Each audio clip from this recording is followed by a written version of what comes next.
নমস্কাৰ ফ্ৰেণ্ডছ, আজি এটা মই ৰেচিপি বনাম, সেইটো হৈছে পাঠাৰ মাংস। ইয়াতে মই লৈছোঁ কাজু, জিৰা, দুটা শুকান জলকীয়া। কেৰাহীটো গৰম দিছোঁ। ইয়াতে মই কাজু, জিৰা, দুটা শুকান জলকীয়া ভাজি ল'ম।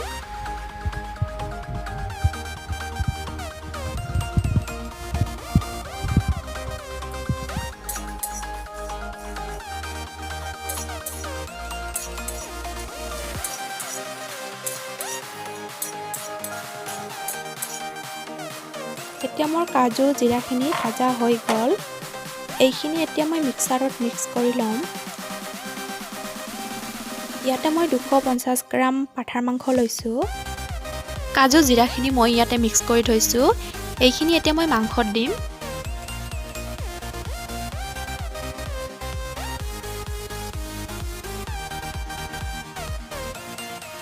এতিয়া মই ইয়াতে নহৰু 1 চামুচ দিম।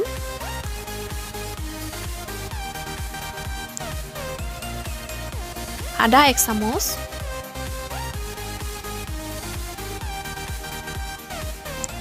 শুকান জলকীয়া 1 চামুচ,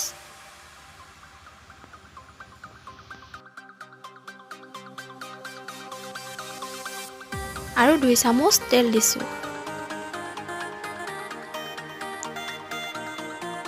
গোটেইখিনি এতিয়া মই ভালকৈ হাতেৰে মাখিম।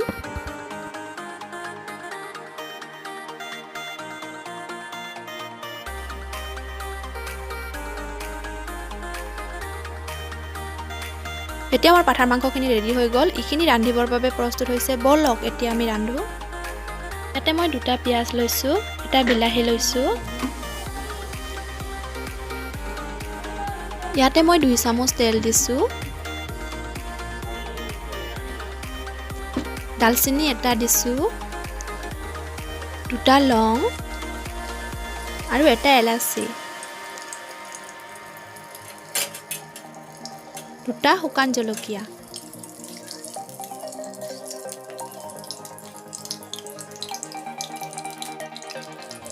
এতিয়া মই পিঁয়াজখিনি ভাজি ল'ম।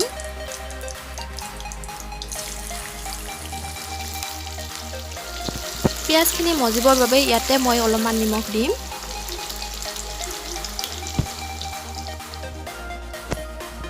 এতিয়া মোৰ পিঁয়াজখিনি ভাজা হৈ গৈছে।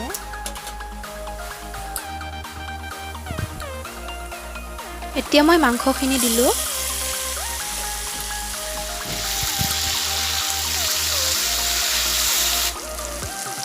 হালধি 1/2 চামুচ দিছোঁ আৰু নিমখ নিজৰ সোৱাদ অনুযায়ী দিব। এতিয়া মাংসখিনি ভালকৈ ভাজি ল'ব লাগিব। ইয়াতে মই এটা আলু দিছোঁ।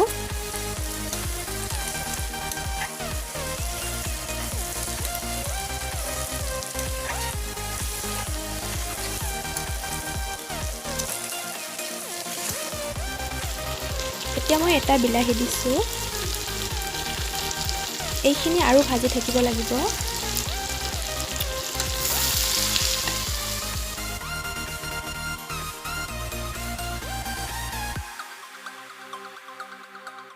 মাংসখিনি ভজা হৈ গৈছে। এতিয়া মই ইয়াতে পানী দিম।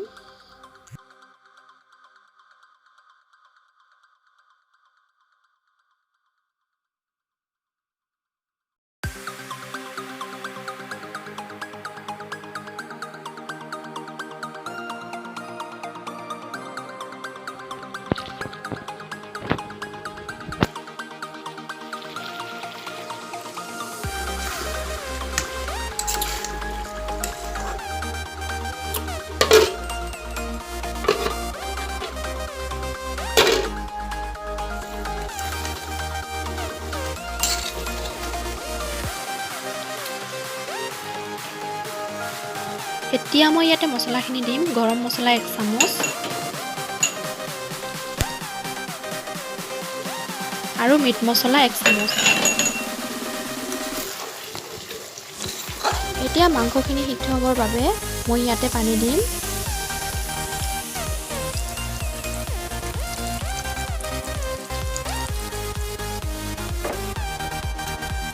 এতিয়া মই মাংসখিনি ঢাকি থ'ম।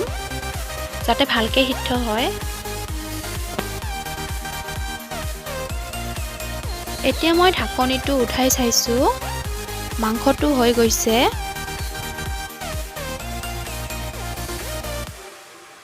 এতিয়া মোৰ মাংসটো ৰেডি হৈ গৈছে, মই গেছটো অফ কৰি থ'ম।